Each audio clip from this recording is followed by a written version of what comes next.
All right, in the succession plan, it is Ian Eagle stepping into the chair of March Madness with Jim Nantz stepping aside and calling it a career on that front. Ian is nice enough to join us for a few minutes. He has 4 games on Friday, so I am not going to keep him long. He's going to prepare for things like the Hatters of Stetson. You got to get nicknames right? First, you're right. Nicknames are huge. The Dukes of James Madison, the Catamounts of Vermont. This is all part of the process, Brad, the preparation process. You better know James Madison is the 4th president of the United States. That's perfunctory information that has to be checked off before you even show up in the building. Have you ever gotten like letters saying you screwed up our nickname? You don't know the history. Have you ever heard from fans to that extent when it's covering? This is not your first time, obviously, covering the tournament, but have you heard from them on that front? They take this so personal. In the pre-internet part of covering this tournament, so I started in 1998, 99, 2000, before the internet really took hold. There were handwritten letters, things that might come your way, and it would get there 3 weeks later. It would be vetted by someone at CBS. They would open it to see if there was any type of powder in it. And then eventually the letter would get to you. And the one that I remember pretty vividly is I mentioned the town that a college was in and how far it was from a more well-known town. And I said it was an hour away from a much more famous part of the state. And the person wrote me and said, it's an hour 10. I do it every day. Okay. Breathe. It's an hour 12. It's hour. That's fun.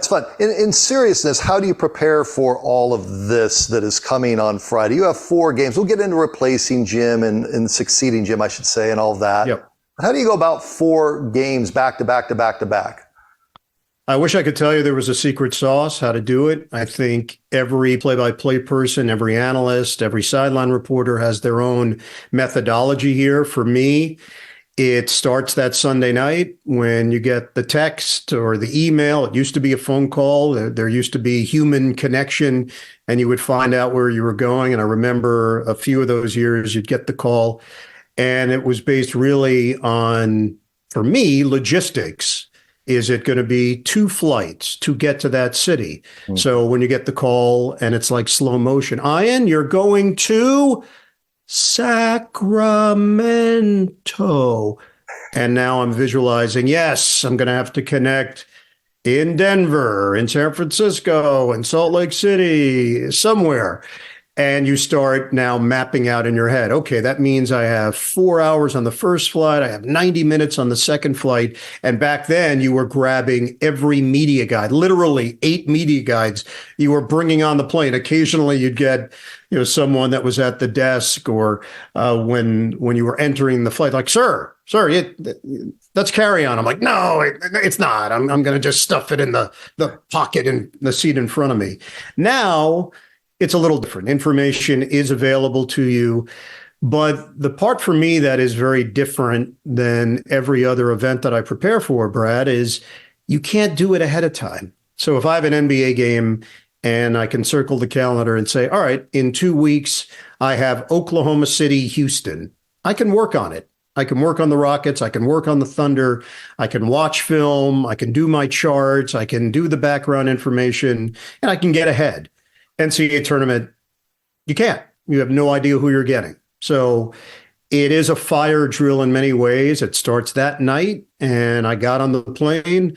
I heard I was going to Brooklyn. I had Wisconsin already in the Big Ten tournament. I prepared for Northwestern in the Big Ten tournament in Minneapolis. I had UConn already earlier this year. I've seen a bunch of Duke. So you start attacking. And on that flight, literally with shaky internet, I started doing the skeleton of the Duke board, enough to get me rolling. I got home that night. I started a Vermont board. The next day I woke up. I started working on Florida Atlantic. Later in the day, I worked on James Madison, and I go in sequential order. I look at the first matchup and then move on to the second matchup. I put that folder away. I go to the third matchup, and then I wrap it up with the fourth matchup. I used to look at it individually as the teams, just try to knock out 8. It's much better when you start delineating and formatting into matchups, 4 separate, unique matchups. And you've got to immerse yourself. Sure. You're parachuting in, you're parachuting out. But for those few days, you've got to try to be an expert and tell the story of these respective team seasons. How much do you pour into Raph and Grant Hill and Tracy in this preparation versus you guys show up for production meetings at Brooklyn the day before press conferences? How much are you talking to them more than you're talking to your family these last 3 days? Ironically, no. I think everybody, at least in my experience, I worked with Jim Spinarkle for many, many years. Sure. He liked to talk 2 or 3 times a day and give me updates on what he moved on to, or a pronunciation or something that stood out to him, to make sure that I put it on my card so I could set it up for him to feel comfortable when we did the game. Everybody does it their own way. And Bill and I, we work on a certain shorthand. We've done probably around 600 games together over the course of 30 years. And because of that, there's a lot of the nonverbal communication between us, a look, a gesture, a nod, a chuckle. Yep. A lot of that. Grant, I've realized Grant likes to work on his own, and then eventually it's collaborative, comparing notes, telling us something that he noticed. And then Tracy, I've told her from the very start, and I've known Tracy for 20 years, that, hey, my goal is to get the best stories on the air. I don't care if they come from me. I don't care if they come from Grant. I don't care if they come from Bill. And I would love if they come from you. I'm comfortable leaning on you in those situations. So it really is a collaborative effort. There's a really nice working relationship between the 4 of us based on friendship and trust and respect. And then it all comes together. Eventually, as you know, Brad, in this business, you're working without a net. You can't script how these games are going to go. You can't script the banter. What you can lean into is a comfort level that you have with one another. And I think even in a short period of time, we've already felt that and experienced that. Ian Eagle with us for a couple of minutes. He's succeeding Jim Nantz, the Final Four, of course, here in the Valley. I wanted to get him on before he gets too hectic. A couple other questions, I'll get you out of here. The succession side with Jim Nantz, have you heard from him on any of this in the last few weeks leading into it? No text, anything? Or this is you and you're on? I saw him at the Super Bowl. So I worked some pregame responsibilities. I did the game on the World Feed. Obviously, Jim and Tony were doing the game on CBS. So got to spend a few minutes with Jim there. Obviously wished me the best of luck. I think he's very respectful of the position and what the position requires. And because of that, there's not going to be a whole lot of texting back and forth. Hey, you may want to keep an eye on that, or I like to do it this way. You know, I think every situation is unique, and my situation is such is that I'm walking into a position where I've done the job in some form for so long, other than the final week now of the college basketball season, which is the Final Four and the national championship. I did the World Feed a number of years ago, so I've done a Final Four. I've been there. I've been in the big stadium. It happened to be Duke and Butler, one of the great endings of all time, with Hayward shot bouncing off the rim from half court that would have given Butler one of the biggest upsets of all time in their home city of Indianapolis. So I think Jim recognizes that, hey, it's my time to do it my way. I'm not going to change the way that I approach the job. I'm certainly not going to change the way that I call the game. Adjustments are made based on circumstances, based on the stage. If anything, you might need to do a little less in a way at the Final Four. You're talking about a stadium as opposed to an arena. So the shots are very different. The crowd shots are vast and the court is elevated. It is an event like no other. So it may require me to lay out a bit more than I'm accustomed to, which I'm cool with. I'm adaptable, I'm malleable, 3-man booth, 2-person booth. It doesn't matter. The goal for me is to put on the best possible product. on a personal level, not that it matters any, but I was thrilled that you got it. It's great to have somebody with so much enthusiasm, energy towards the matchups and the event itself.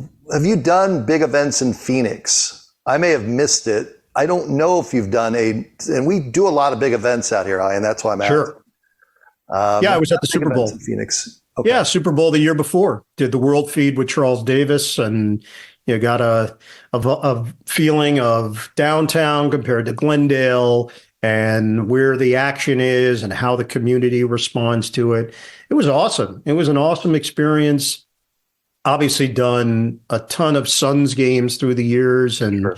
We often stay downtown, so you can walk to and from the arena and you get that energy from being amongst the fans. For me, that is a big part of it. I try best to imagine what I would want if I was watching the game and try to look at it through that prism. Am I giving the fan at home, watching on their phone, in their car, at a bar, at a gathering, at a party? Are you giving them what they want? Are you giving them the most important information when there is a chance for some levity and some light moments? Are you jumping on that? Are you leaning into that? And are you humanizing the athletes? Are you now bringing these young people to an audience that may not know a whole lot about them, and they're learning about them as they go?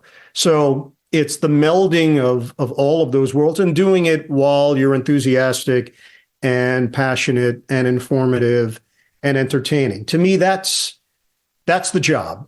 And probably what served me best, Brad, in all these years of doing play-by-play, maybe because the Nets were not always very good, and I had to figure out a way to generate some juice, even in games that didn't matter, quote unquote, from the outside looking in. To me, they mattered. And that's how I've treated every game. The game matters. They're keeping score. Someone's going to win. Someone's going to lose. Someone's family is watching.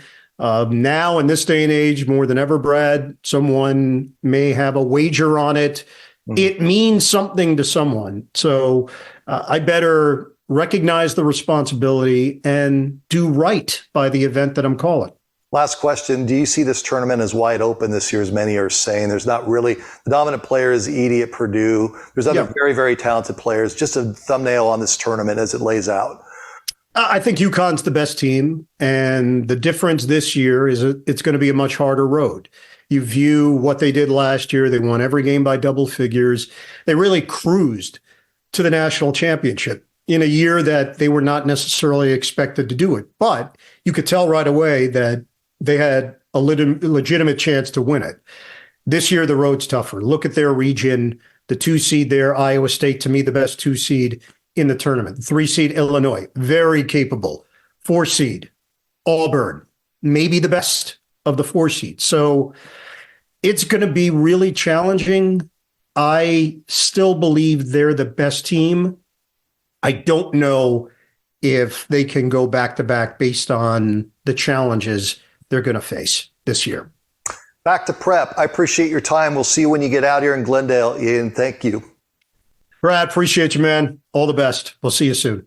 Ian Eagle with us, the voice of college basketball with CBS, the successor to Jim Nantz. And we're back with more after this time out.